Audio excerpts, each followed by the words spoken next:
Hey, keto freaks, this is Carl. Do you or someone you know have trouble focusing? You know what I'm talking about.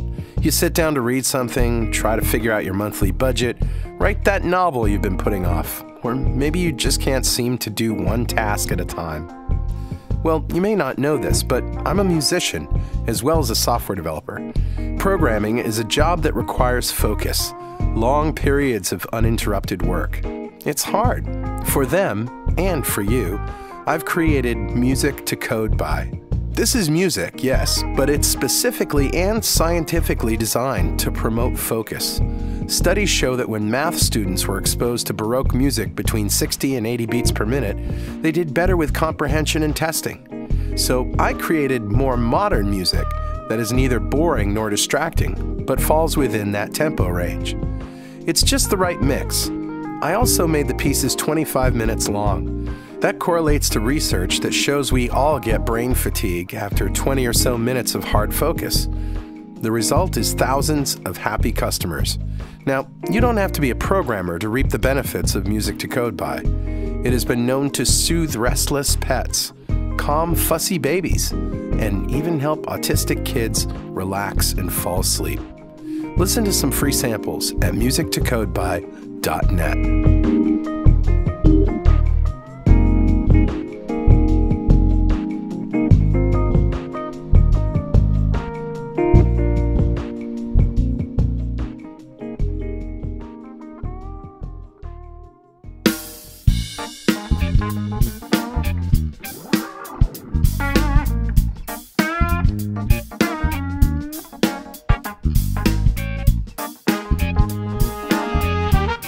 Welcome back to Two Keto Dudes. I'm Carl Franklin from Connecticut in the United States, and in February of 2016, I put myself on a ketogenic diet to take control of my metabolism. In that time, I managed to reverse all my markers of type 2 diabetes with diet alone. Hi, I'm Richard Morris in Canberra, Australia. I've been on a ketogenic diet for over 2 years. When I started, I was very sick with complications from type 2 diabetes. Within 6 months of starting a ketogenic diet, all of my biomarkers of disease had disappeared. We're going to share the progress of my journey through ketosis and Richard's experience thriving for years in ketosis, and hopefully that might help a few people who are curious about this kind of dietary hacking. Yeah, that's right. We're not doctors. We don't want to give anyone any medical advice, right, but we are keen to share our own experiences. We're actually both software developers, so we're not afraid of a little technical detail. Nah. We've done some research into our own deranged metabolisms and the science behind them, and we hope to share some of that research. Where possible, we intend to put links in the show notes to cite the research supporting any claims that we make. You'll probably work out pretty quickly that we're both foodies.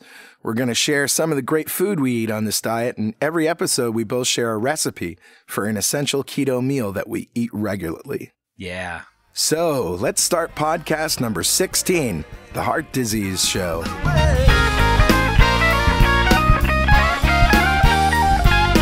So, Richard, do we have any corrections or apologies from last week?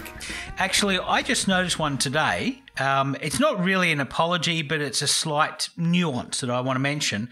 You mentioned last week that my lipoprotein subfraction analysis showed that I was just fine. But I think there is a nuance that we can discuss in this show because it relates directly to the dyslipidemia associated with cardiovascular disease, which is the subject of our show. So it's probably better to say I'm mostly fine, and we'll go into a bit more detail about that later on. All right, great. So just to reprise, which we do every show, let's talk about what a ketogenic diet is. Richard? Sure. So a ketogenic diet is not eating carbohydrates. Right. You're basically just restricting your carbohydrates to less than 20 grams a day. You're not going out of your way to eat anything with carbohydrates in, but if some vegetables that you eat have trace amounts of carbohydrates, that's all cool. You probably get under 20 grams a day, and that's just fine. So you don't get any energy from eating carbohydrates. You eat just enough protein to maintain all your muscles, and there's a calculation for that, and you can go back to the protein show to find all that out. Mm-hmm. And everything else is fat. So you're fueling your body entirely on fat. And the whole idea is to get to this place called fat adaptation. And when you're fat adapted, you can essentially burn the fat that is on your body for fuel, and therefore you don't have to eat as much fat to get the same effect. Yeah, that's exactly right. Once you get fat adapted, you dial down the amount of fat on your plate and your body takes it from your body fat.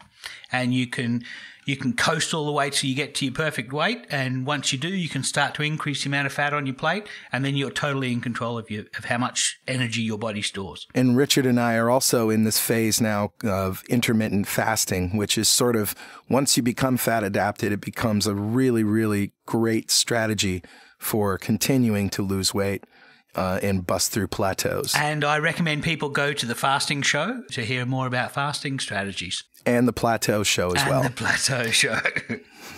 In fact, we've got about 15 shows in the can. You might want to have a listen to some of those. Yeah, that's right. Catch up on them. Yeah. You might notice that my voice sounds a little froggy. Well, I'm still not over this cold, and it's been 2 weeks since we recorded the last show, which I was a little froggy then. This virus is really kicking my butt. Oh, yeah. So we're going to be a bit rusty this week. That's right. Fortunately, I'm not the only one. There's something going around. My doctor told me that she has patients that she's been seeing for 6 weeks or more. Wow. That still have the virus, and it does tend to go away after 6 or 7 weeks. So that I'm in for the long haul. Yeah, fair enough. Well, anyway, so how are you doing? You just got done with a huge bike ride. Yeah, I did. It was like a spur of the moment thing, well, maybe a spur of the week thing. I decided I did a big bike ride last week, and it was my normal. Well, I guess it was my normal Sunday bike ride. I do about 50 kilometres on a push bike, riding around the lake in the middle of Canberra, and every sort of once a month, I try to do a 3-day fast. It's part of my strategy for keeping my insulin down.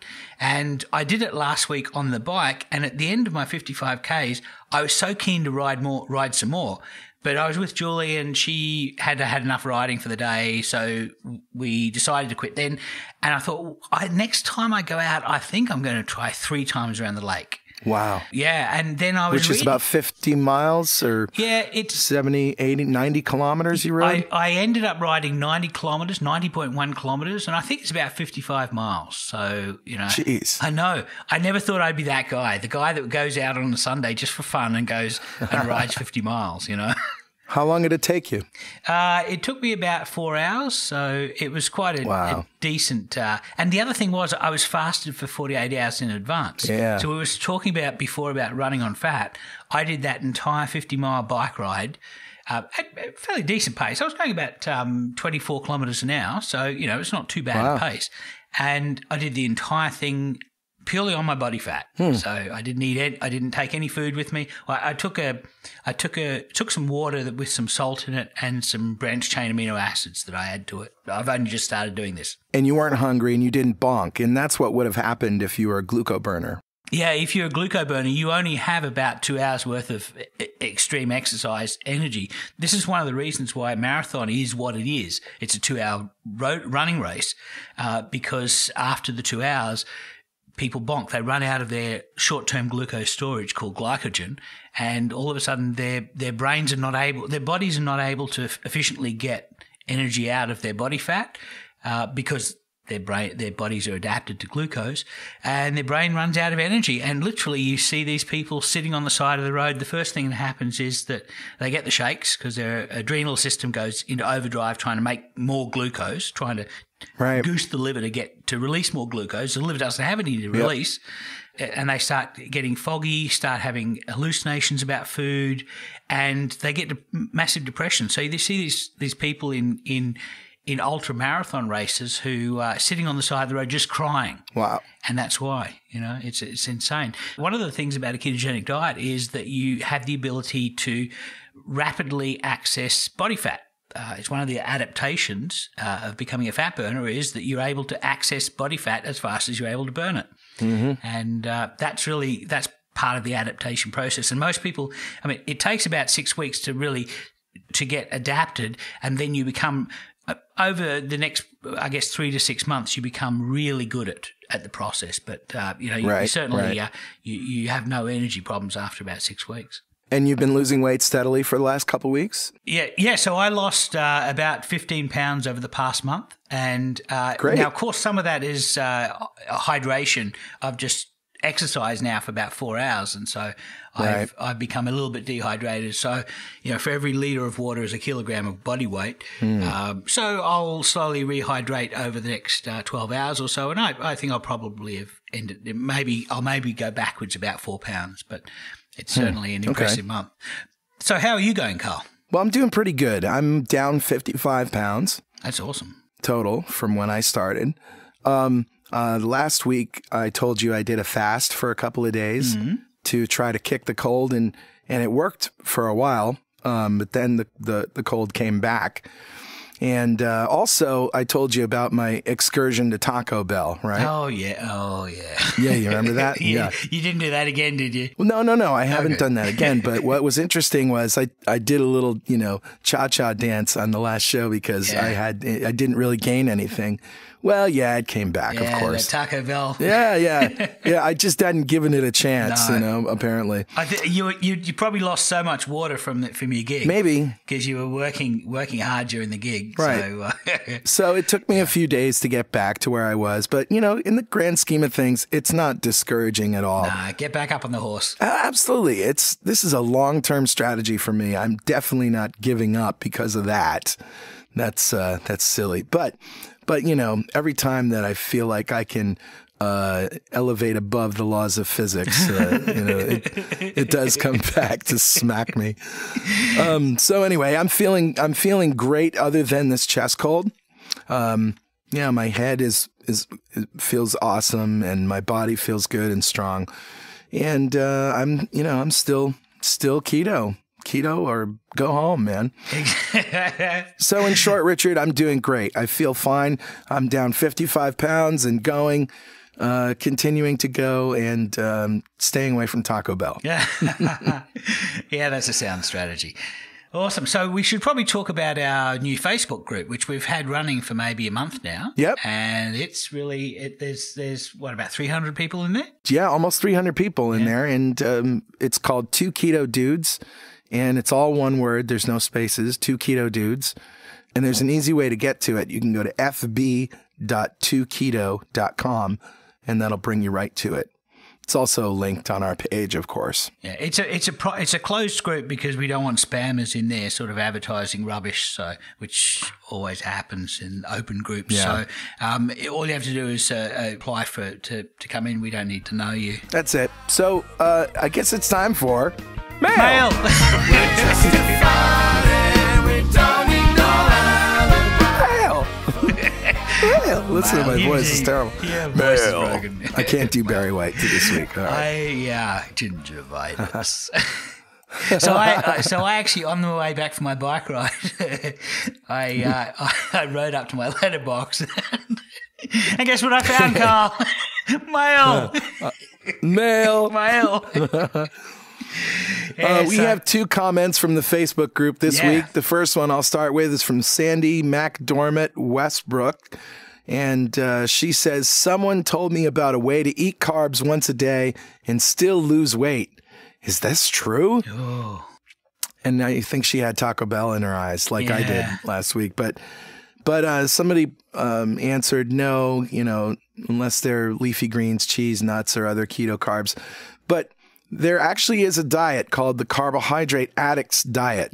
Really? Yeah. Wow. The whole idea of this is you can eat within 1 hour a day, and you only get that 1 hour window. You can eat whatever you want. Yeah. And you see people eating big steaks and, bread and beer Stuffing and as all much this as you stuff. possibly can in that window. Yeah, exactly. And so what do you eat for the rest of the day? You eat fat. No, for the rest of the day, you are supposed to have only low carb and low fat foods. Right. So protein only. Oh, no. So I have tried this on several occasions because that seemed like the holy grail to me. It's a stupid diet. It really never worked. No, that's stupid. Well, it might work for some people. Yeah. But my metabolism is too deranged to handle that amount of carbs. Yeah. So no, it doesn't work for me. Carbs make me hungry. If I eat carbs, I eat more food. And that is the basis of diet for me. When I don't eat carbs, I don't get hungry. I can run off my own internal store, and I end up eating less during the day than I'm burning, and I'm slowly drawing down on my body stores. So I've found that at this point on my journey, my blood sugar does go up and fat gets stored because I'm obviously gaining weight if I eat carbs, but I don't get hungry.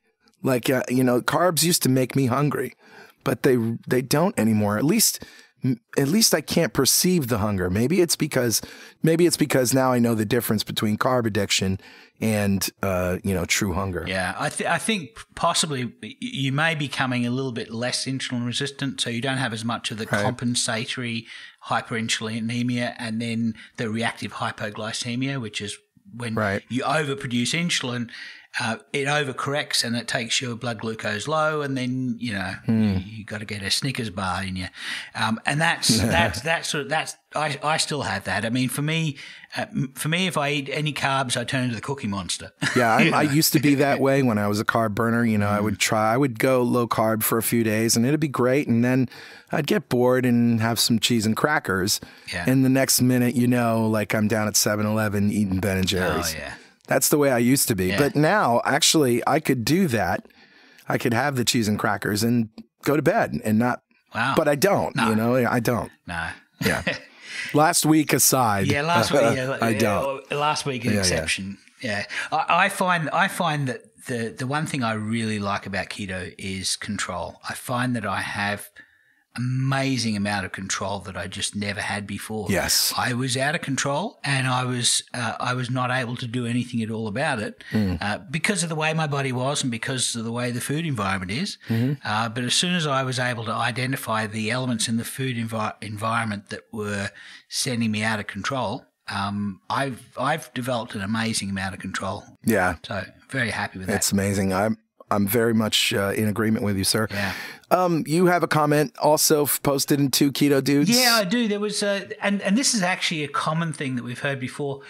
This is from Jay Letterman, and his comment was, still getting a lot of concerns and unaccepting attitudes from family members towards this diet.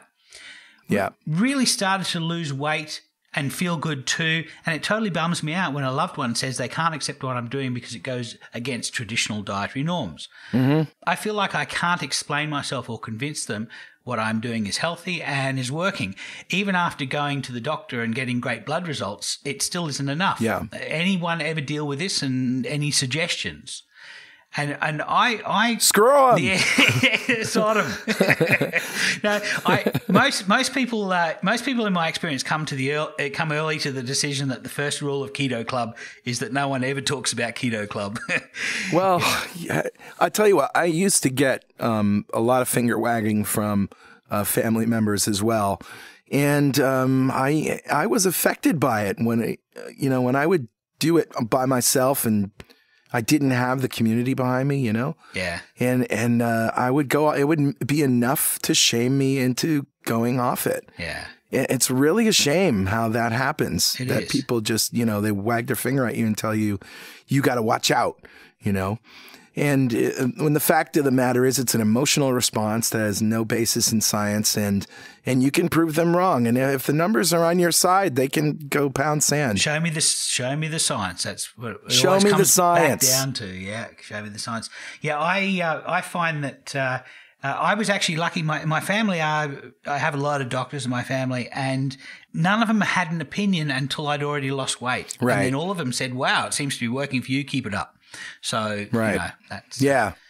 Yeah, so it might be a good strategy not to tell anyone until you're 40 pounds down or so. Right? I do find that having a community is a good thing. It's reinforcing because nobody loses weight in a straight line. We all have swings and roundabouts, and some weeks, you will think you're eating totally keto and being extremely precise about everything that you're eating, and you're gaining weight or you're plateauing or, it's just not working for you. There's always somebody else in the community who's having some success, and so you can draw off some of that strength from other people. So for me, there were 2 things that helped me resist that.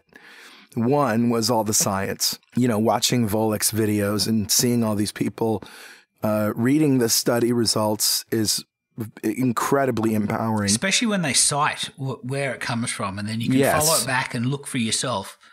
Right. Don't follow blogs that, somebody's opinion of all of this without any links to research. That's right. You have to back up what you say with science. Otherwise, it's just your opinion.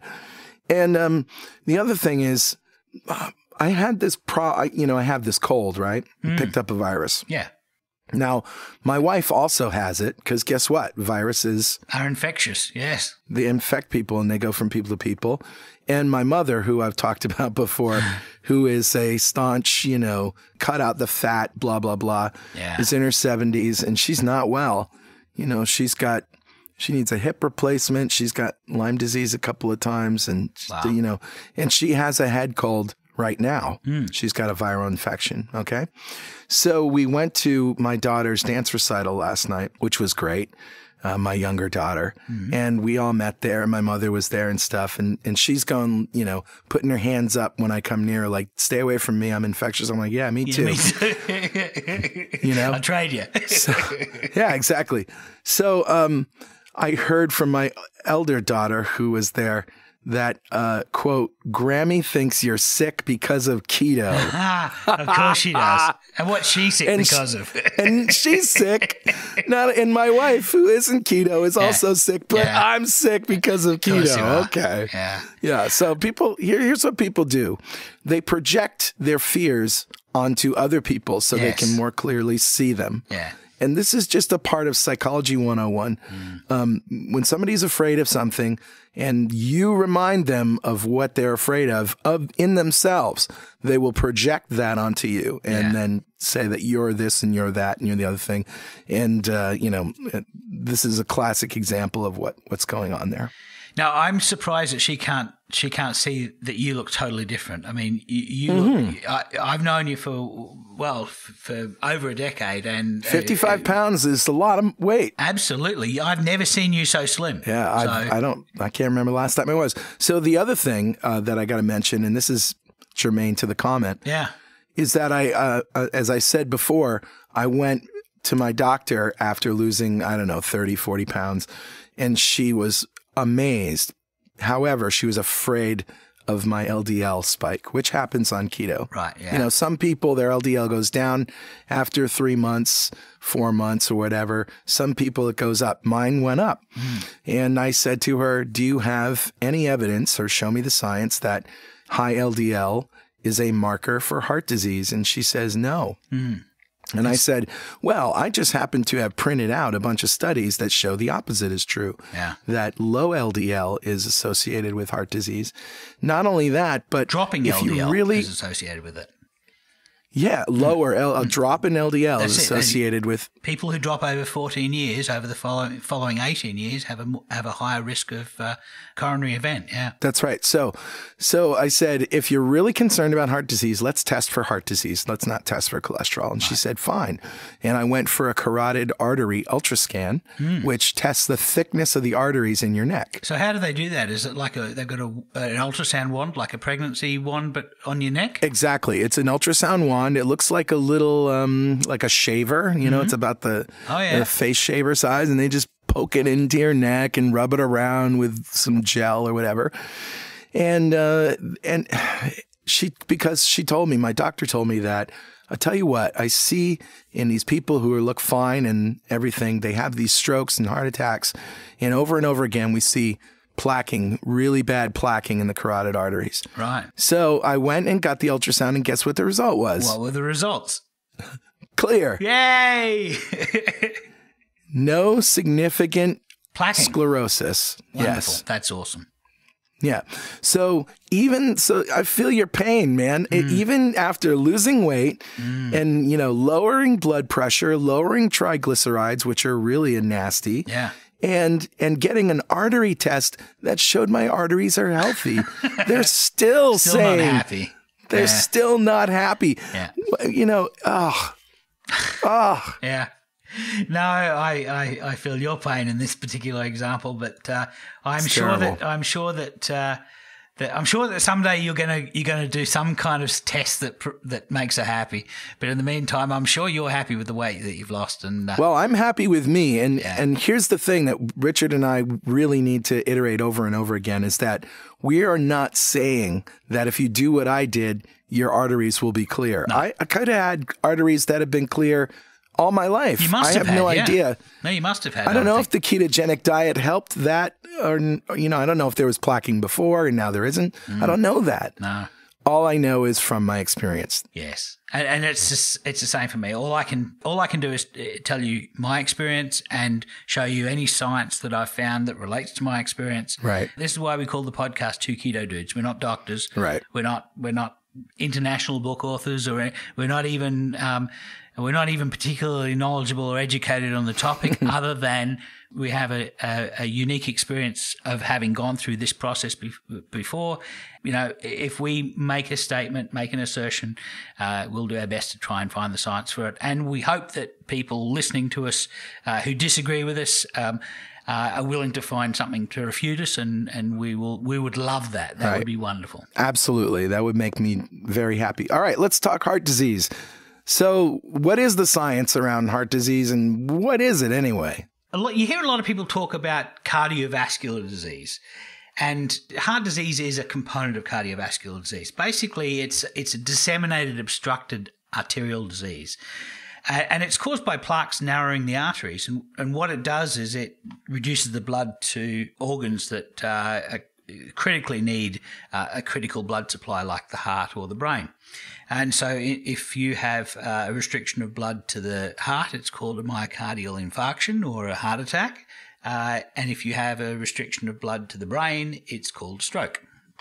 And this disease didn't really exist until the 20th century. Yeah, it was like the 50s when it started, the Korean War. Yeah, that's right. And it was mostly killing old, rich white dudes like President Eisenhower. Right. He had several heart attacks and then eventually died of a heart attack. But this was a really great case where he was told that it was fat. And so he went low fat and had more and more heart attacks. Absolutely. He went low fat. The poor guy was eating like dry flour crackers with nothing on them.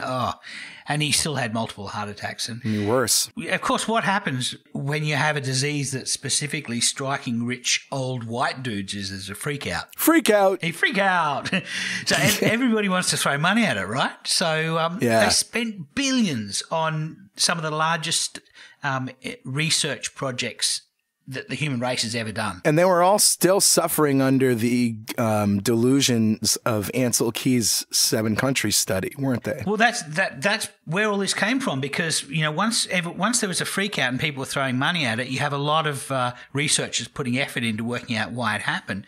And as I mentioned, that heart disease is caused by plaques narrowing the arteries, so cholesterol is found in these plaques, and so there was some study into working out how cholesterol gets into these plaques. And there was a theory that if you eat something that causes you to have higher amounts of cholesterol, you get more likely to have heart disease. And so, as I say, we spent billions of dollars into these studies to try and ferret out what things people were doing that caused their cholesterol to go up, and how that caused heart attacks, or how that was associated with heart attacks. And you can also see how it really was obvious to these people, because they were still eating their carbs, but when they cut out their fat, their LDL dropped. Yeah. And that is true. If you go on a low-fat diet, your LDL will drop. So they figure, that's 2 false indicators right there. Pretty much. Because the real LDL, that's the problem LDL, is from your liver, and it's created when you eat carbohydrates. Yes. Well, we didn't realize this until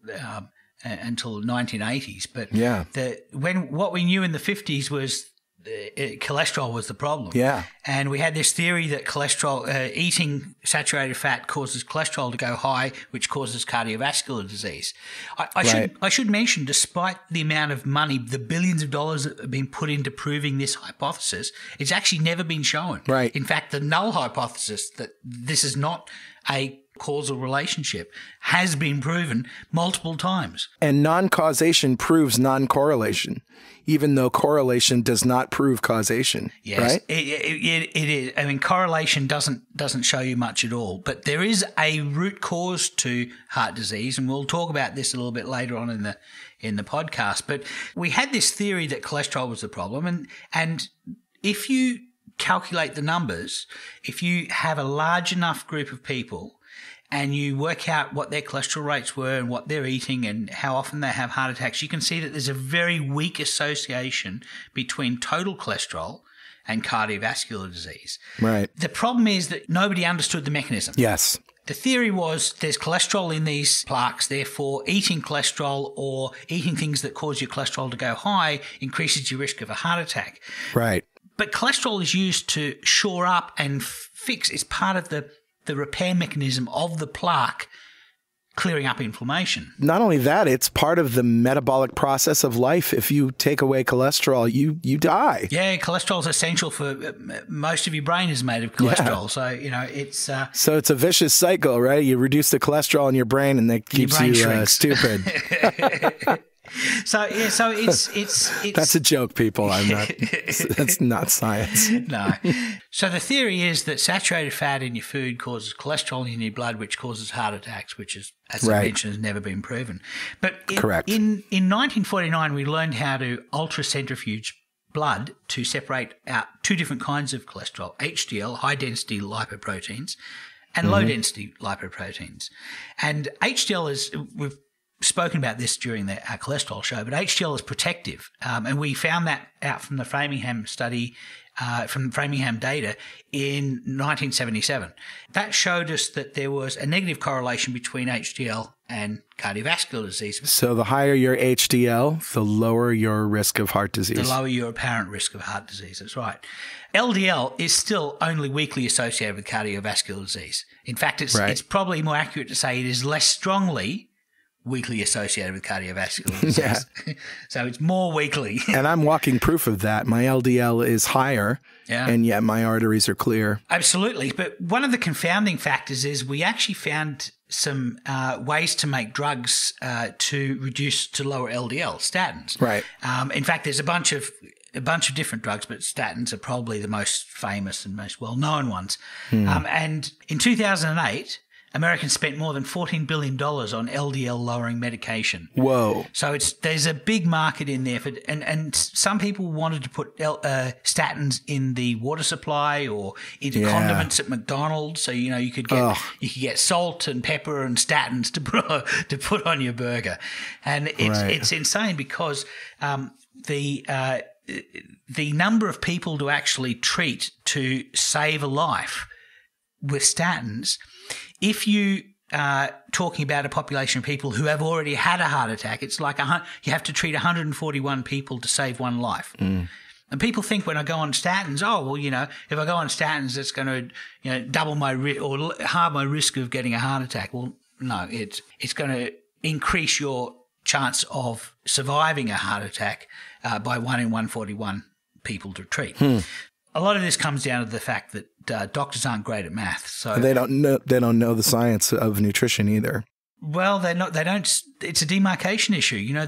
Early on, doctors decided they couldn't know everything, and so they hived off the field to dietitians and nutritionists. And doctors decided, okay, we don't need to understand any of this because there are professionals who can focus on this. Right. So where are we in the process now? We know HDL is good, but there are no drugs that can fix that.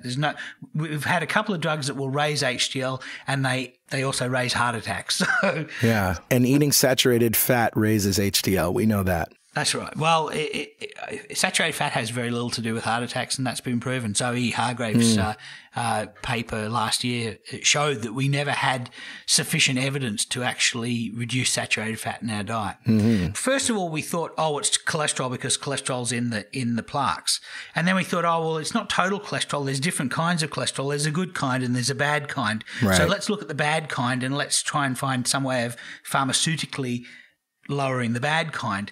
Well, And that's essentially where doctors are today. They see that you have high LDL. yes. And there's only one LDL number on the test that they give you. That's right. And they put you on a statin. And that's all that they know. Most of the, that's the conventional wisdom. Yeah, we've known since 1980, Ron Krauss discovered in 1980 that you could further subfractionate LDL with a machine called an ion mobility analysis machine.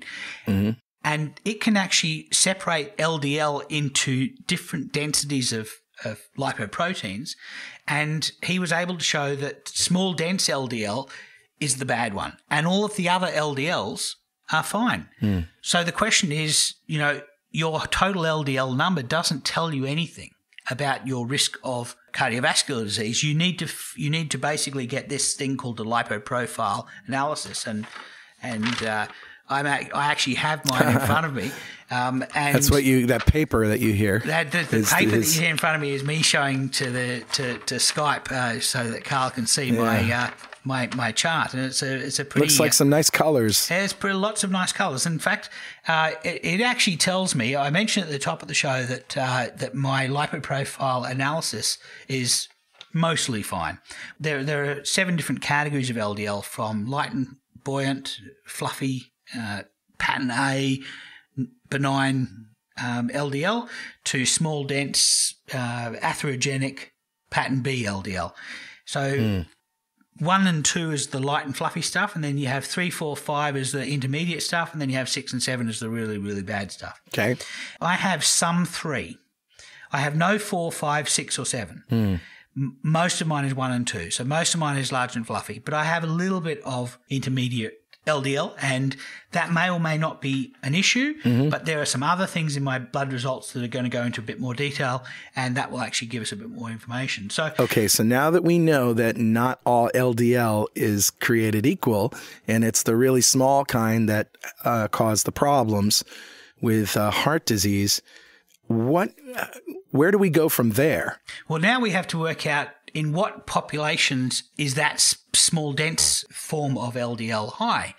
And Austin et al. In 1990 showed that people who have high triglycerides also have high, small, dense LDL.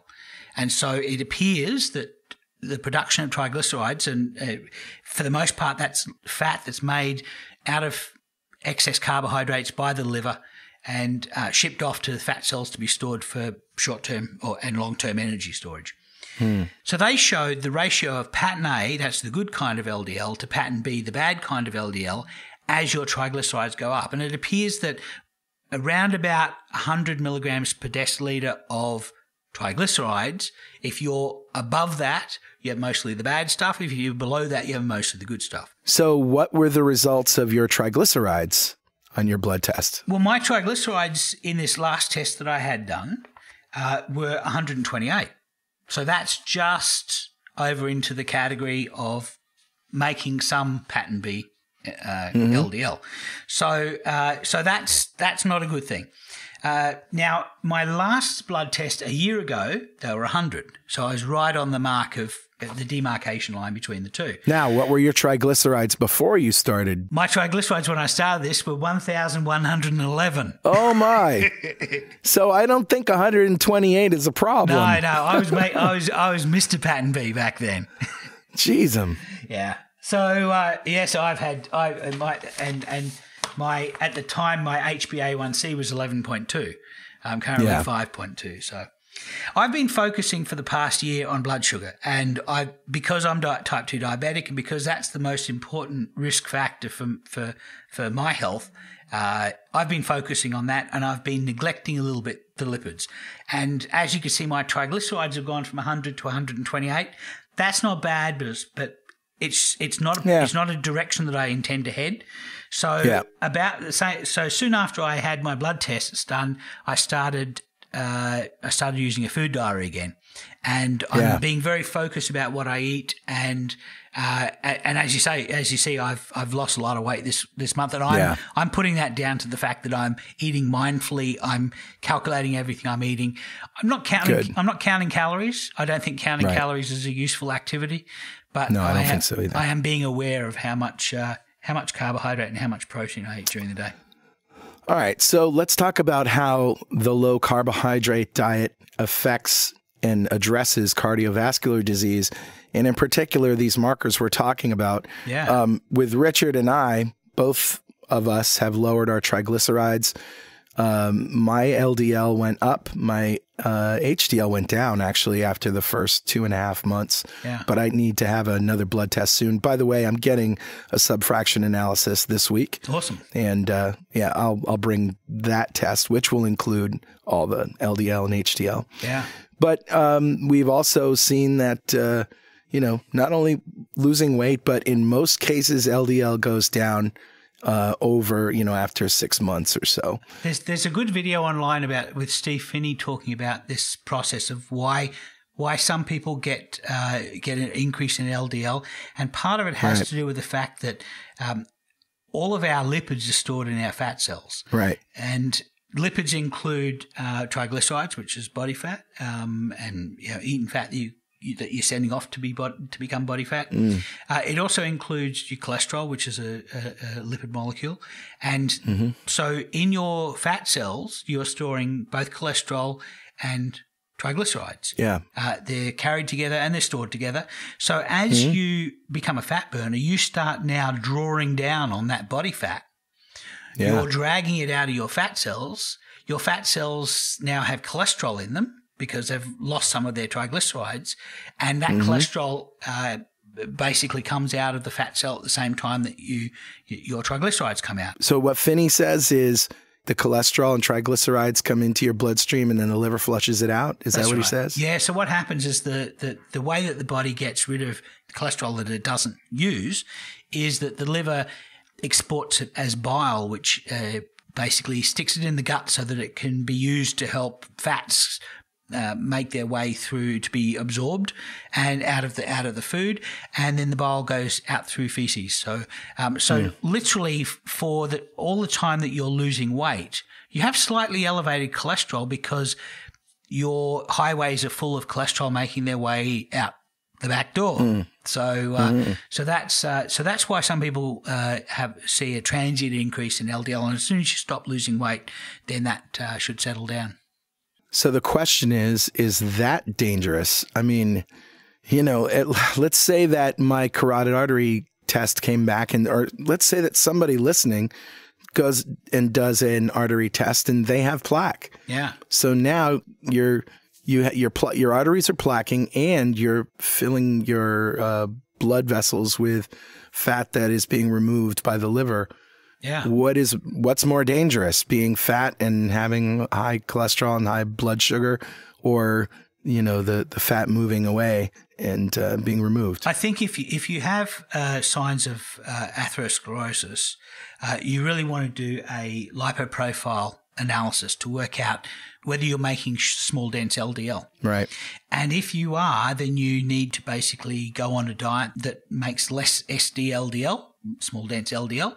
And as Austin et al. Showed in 1990, that is a diet that lowers triglycerides. And as Ron Krauss showed in 2005, a low carb diet reduces small dense LDL and increases HDL by lowering triglycerides. So literally a low carb diet will specifically target your production of small dense LDL and HDL and make you less atherogenic. Now, the interesting thing I was listening to on my bike ride, I listened to podcasts on my bike ride. I was listening to Aseem Malhotra, who is a British cardiologist speaking at a conference in South Africa, and he said that changes in the diet can change your atherogenic expression in your arteries in as little as 3 months. If you go for a test that shows that you're atherogenic, you're producing arterial plaques, changing your diet can fix this within in 3 months. So I have some evidence of this. There's a link that I'll post here. It's an article that cites 23 studies of low-fat versus low-carb diets. And the article itself doesn't make the claims. It links to the studies, and these are scientific studies. They're not blog posts or whatever. Yeah, I love blogs and articles, online articles that cite the references, because then you can go in and look for yourself. Right. So what I don't like about this and these studies, that many of the studies are short term. Right. And not only is that not good for science, but it also gives the naysayers, something to poke you at. Well, that may be fine over 3 months, but what are the long-term effects, right? Well, what are the chronic effects of a ketogenic diet? Okay. But anyway, there were 2 studies, number 12 and number 20, that went on for a year, and 2 studies, 16 and 23, that went on for 2 years. Nice. Is that the Israeli one that went on for 2 years? There was a couple of them. Yeah. One was the Israeli one. Yeah. But here's one that went on for a year. The Atkins group had the greatest improvements in blood pressure, triglycerides, and HDL. The Learn diet and the Ornish low-fat diet had decreases in LDL at 2 months, but then the effects diminished. That's the A to Z study from Chris Gardner's group at Stanford. Yeah. That's right. And so that's sort of the opposite of what happens with a ketogenic diet, which is your LDL goes up in the first 2 months or 3 months or whatever. And as you're losing weight, it could. Yeah. Some people it does. Some people it goes down. Some people it stays the same. So, it's not a great marker of anything. As I mentioned before, we kind of focused on it because we're kind of in the sort of the HDL good, LDL bad, 2 legs good, 4 legs bad kind of thing. Yeah, this is where we are. This is where doctors are. They say LDL up. Okay, you're going on a statin. That's the only thing that'll bring it down. It's crazy. Yeah.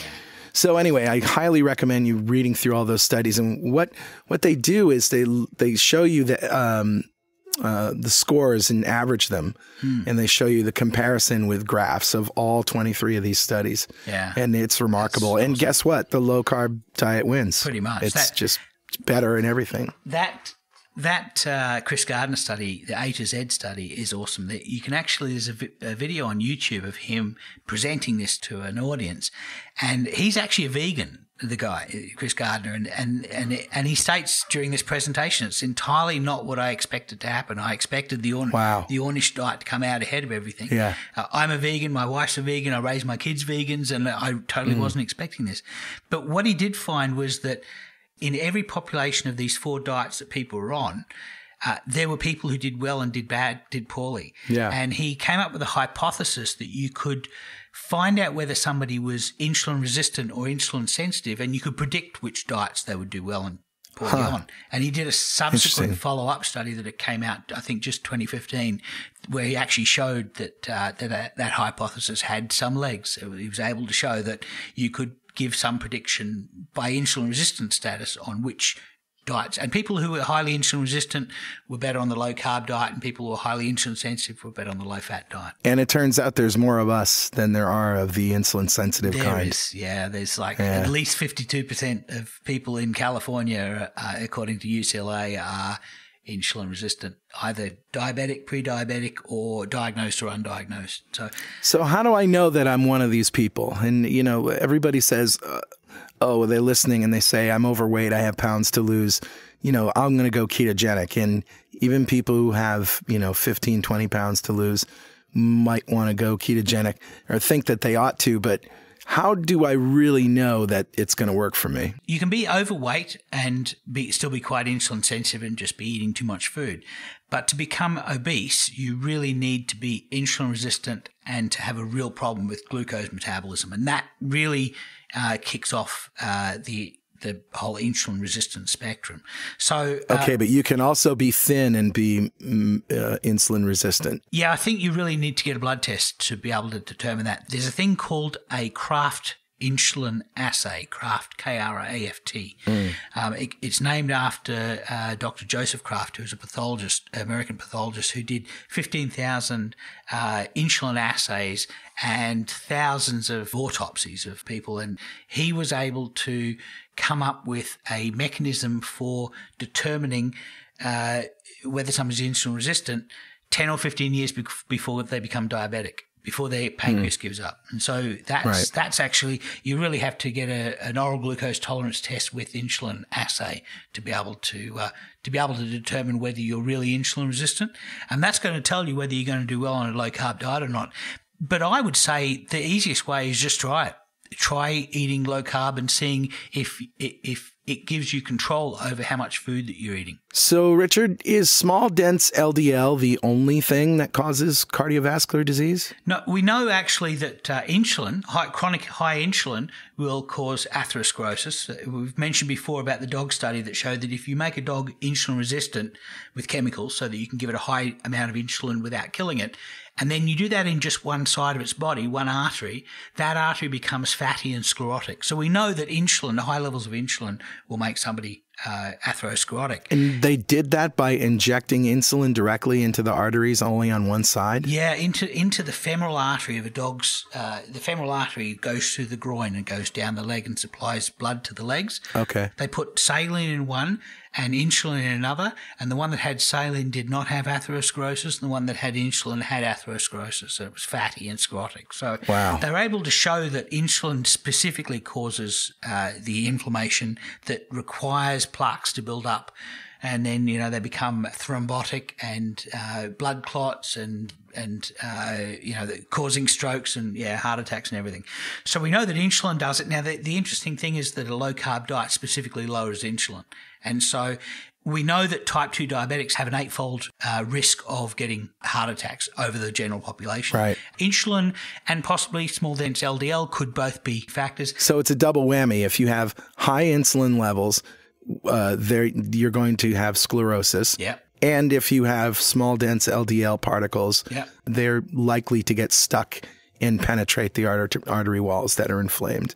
Double whammy. Yeah, or they because they're small, dense, they're oxidized, and they're causing inflammation directly. So okay. It's not so much. It doesn't necessarily have to be the fact that they're small and can get in there.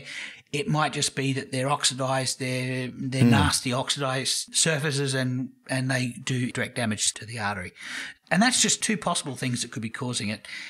There could be lots of different factors that we all have. Smoking is a huge factor. That's been shown. Twofold increase of cardiovascular disease if you're a smoker. There are viruses and bacteria that can cause damage to your artery. There's all sorts of things. A leaky gut could potentially let proteins in that do damage. Okay. So it's a lot of things can cause inflammation. But two of the things, certainly small dense LDL has been shown to be associated with, and certainly insulin has directly been shown to be a direct cause of atherosclerosis. So we know that, as I had this procedure done, a carotid intima thickness test or an ultrascan can give you a direct measurement of your carotid arteries. Yep. But are there other tests that, if this ultrasound isn't available, that you can ask your doctor for? Sure. That will give you a more concrete picture of your actual heart disease? So I can think of at least one direct test, and I can think of several indirect tests, and some of them you can get with just a regular blood panel. So, for example, if your we've mentioned before, if your triglycerides are over 100 milligrams per deciliter, or millimoles, it's about 1. If they're over 1 millimole, you're going to be creating small dense LDL. That's going to be bad. If your HDL is high, you're fine. You're likely producing less small dense LDL. There's a study we can show you in Japanese subjects that showed that HDL is a very good specific predictor of small dense LDL. And triglycerides over HDL is a factor that you can calculate yourself. If it's less than 2, you're fine. If it's greater than 4, you're starting to get too high. If it's over 6, it's much too high. Probably the best diagnostic you can get is called a CAC score, or a coronary artery calcium score. And what this does is it's an X-ray of your heart with an electron beam, and it shows the calcium in your coronary arteries. And apparently when your arteries are plaquing up, they recruit calcium to shore themselves up. And you can actually see that with a X-ray using an electron beam. And what I would suggest people do if they're interested in coronary artery calcium scores is watch Ivor Cummins' presentation on the root causes of heart disease. To cut to the chase, he tells us that the root cause of heart disease is insulin, which I've already told you. But But what is interesting is he talks about an engineer's viewpoint of the science behind how to isolate the root cause of a disease. And in particular, he identifies that the coronary artery calcium score is the most accurate and most precise way of determining whether you have cardiovascular disease. So in my case, I asked my doctor about this, and she said she had never heard of this test before, that she would have to refer me to a cardiologist in order to get that test done. There were no labs that she knew of that did it. She had never even heard of it. So I had a CT scan with a contrast just this last week to have a look at my liver, and I was trying to see whether I still had fatty liver, and it turns out that I can show you a CT scan from 3 years ago that was a very fatty liver, and now I have a CT scan from now with an unfatty liver, and I'm going to take both of those models because they're three-dimensional computer models. I'm going to take both of those and 3D print myself a quarter scale version of my liver before and after keto. So you're such a geek. I know, I love it. I know. But so while I was getting my CT scan, I asked the lab technician, "Can you do a coronary artery calcium score?" And she said, "Yeah, that's an old test. Just about everybody can do that. Nobody asks for it anymore." So it's not like a modern, it's not like a recent thing. It's something that a lot of diagnostic labs can do. So it's just easier to prescribe a statin and get you out. Yeah, exactly. So I'm going to get myself a CAC score, probably get one next week because I'm going to see my doctor about the results of my CT scan. So. Very good, Richard. Well, I'm looking forward to that. But now you know what time it is. It's time for recipes. Could you save your due for a little? Recipes. Recipes. Recipes. Awesome. So, Carl, what do you have for us this week? All right. Well, my eating habits have really changed since I started. When I started my keto diet, I was all about bread substitutes and snacks like the cheese crisps and all the stuff that I could eat like that. Now I eat one meal a day, and that's enough for me.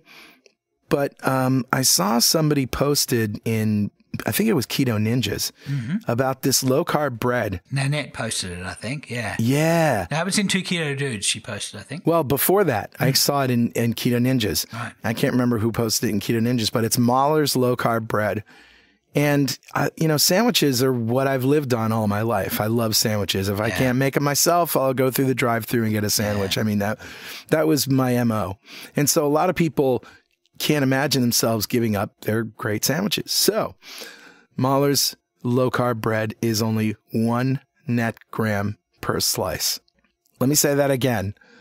It's a commercially available bread that's only 1 net gram of carbs per slice, and it tastes pretty good. It's made with flax and soy, and it just tastes like a wheat bread. Nice. Best when toasted or grilled. But you probably can't have like half a loaf. No, but I can have 3 sandwiches a day and stay under my limits. Yeah, that's awesome. So let me tell you about my lunch yesterday. Sure. I took 2 slices of Mahler's bread and toasted it nice and toasty. On one side, I slathered some mayo. On the other side, I slathered some pesto aioli. Right. So this is basil, garlic, cheese. It's like a pesto mayo. Nice. All right. So I know where we're going here. We've got some tomatoes as well, right? Because tomatoes, if you got basil, yes, you got to have tomatoes. What I'm saying. Yeah, so I take 2 slices of ripe tomato, put them on each side, and I cut my slices, 1/4 inch thick. Maybe even a 1/2 inch. And so 2 slices, some pepper on that, and then bacon. And I'm talking about maybe 6 full slices, so half slices, 12. So baby, you know what I'm saying? Yeah, I stack it up with bacon and a big chunk of iceberg lettuce. And, lovely. I can barely fit it in my mouth, but man, and that was just sandwich number 1. Sandwich number 2 was also Mahler's toasted bread with butter on it. And then 2 fried eggs fried in bacon grease. Oh, yeah. And with melted smoked Gouda slices on them. Oh. more bacon. Oh, now I'm getting on hungry. the sandwich. Now I need some bacon. Stat. More bacon on the sandwich, and then that's it. And I was 2 pounds down the next day. Oh, wow. And by the way, that was lunch. So that's a meal for a day. That's my daily meal. Yeah. Come evening time, I sit out by the fire. I have a couple glasses of wine. I just enjoy myself. Next day, I'm 2 pounds lighter. Nice. I've seen some people do BLTs with no bread at all. And what they do is they weave bacon. They weave raw bacon, Right. put it on some greaseproof paper, put it in the oven and bake it so that the bacon sticks together. Yeah. And they use that weave like in lieu of bread. So now I've seen that Yep, before. I totally am down with that if you want to do it completely without bread. All I'm saying is that this Mahler's bread at 1 net carb Yeah, that's awesome. is great. We have something similar in Australia called Herman Brot. It's made from a bakery in Queensland and it's distributed through super barns and Go Vitas throughout Australia. So, and that's quite a good bread too. So I'm looking forward to lunch after this podcast. That's my recipe, Richard. It's really not a recipe. It's a bread. And by the way, I just found out about this. You know, Mahler's doesn't pay for us to say it. It's just they should become a sponsor. they should become a sponsor because it's a product that we like. It is, and then we'd have a sandwich of the day. Oh, that's a great idea. But I'm going to my recipe for today is mayonnaise. Ah, An emulsion is where you take very small droplets of a hydrophobic solution like fats and a hydrophilic solution like vinegar or mustard so you are whisking it into very, very small droplets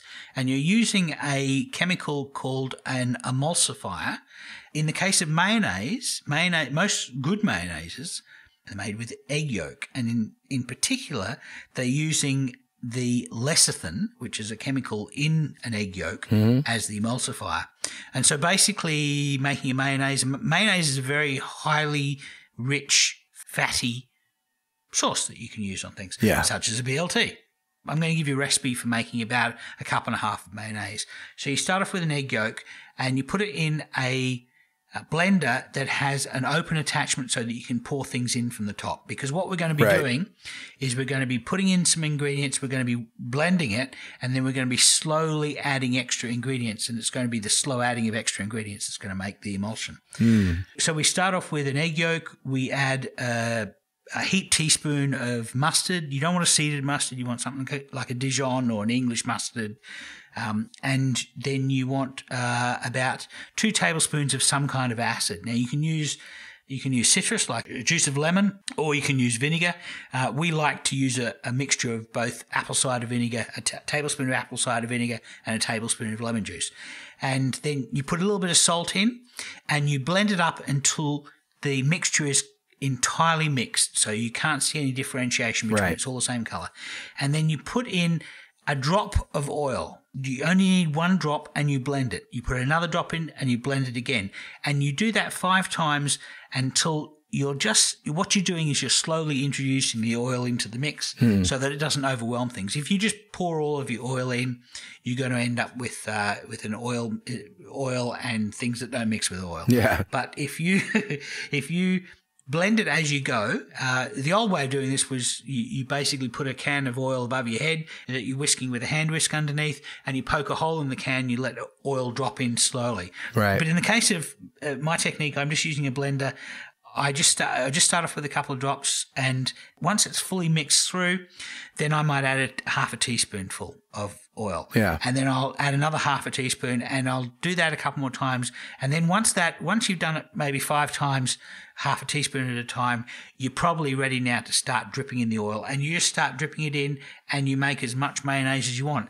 And there was a Michelin-starred chef, Raymond Blanc, who was curious one day how many eggs were required to make mayonnaise, because the theory was you always have 1 egg and you're making about, a couple of cups of mayonnaise. And he thought, I wonder how many cups of mayonnaise that I could make. And he was able to use several 44-gallon drums worth of oil for 1 egg yolk. No. So it turns out that there's a very, very small amount of lecithin required to make mayonnaise. Wow. So you can, in theory, make mayonnaise. You can make a lot of mayonnaise with just 1 egg yolk. Wow. But if you like that nice eggy taste in mayonnaise, which I do, Me too. then I'll use 1 egg yolk to make make a whole cup and a half. So there you go. You can use Richard's technique to make your own pesto mayonnaise, right? Yes, yeah. You just add some garlic and basil and some Parmesan cheese, maybe? Yeah, absolutely. Yeah, yum. Yeah. Now I'm going to make some of that. Me too. You don't have to. Now the oil that you use, it could be. We used burnt butter the other day, so we made a mayonnaise out of burnt butter, like ghee. Yeah, like a ghee. But we'd actually cooked it until it actually gone nutty and hazelnutty as burnt butter. Yeah. Nice. But you can use olive oil. You can use seed oils like grapeseed oil. So yeah. So that's my recipe for the day is mayonnaise. All right, man, that's a show. Let's have a heart-healthy week, all, and eat lots of bacon. Yep. Yeah. And look, if you have anything that you want to tell us, something we said wrong or something you don't agree with, some more research that you found to support or refute what we've said, send it by email to dudes@2ketodudes.com or post it on our website. And join our Facebook group, 2 Keto Dudes. That's fb.2keto.com. And we'll see you in the group. Yeah, we'll see you in the group, and we'll see you next week. See ya.